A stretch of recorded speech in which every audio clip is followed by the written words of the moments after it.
Well, officials from the Illinois Department of Veterans Affairs were in the hot seat today as a House committee held their first committee hearing looking into the COVID-19 outbreak at the LaSalle Veterans Home.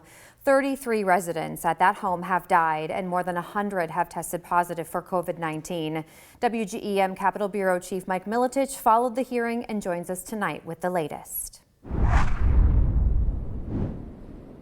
Lawmakers are demanding accountability from the Pritzker administration as they say residents and their families deserve answers on how this tragedy started. Officials say they finally have the outbreak contained. As of Wednesday, 108 veterans in the facility tested positive, and 56 of those residents have recovered. Experts on site say there are currently 19 active cases, but 33 veterans have died following complications with COVID-19. Meanwhile, 103 staff members tested positive since the start of this outbreak.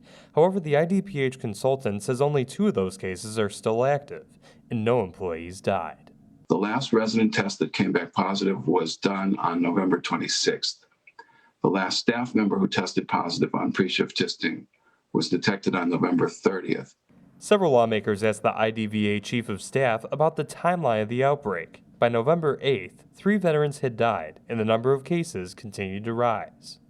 Did we reach out to Dr. Ezike and ask for assistance by November 8th? I have not contacted Dr. Ezike directly at any point during this.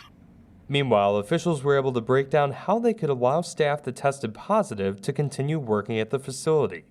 IDVA's chief of staff said those individuals were never required to come back to work, but they were able to return as a last resort due to low staff levels. Dr. Hart said the CDC recognizes asymptomatic staff could work with individuals if they already had exposure to COVID-19, but they must be separated from anyone testing negative.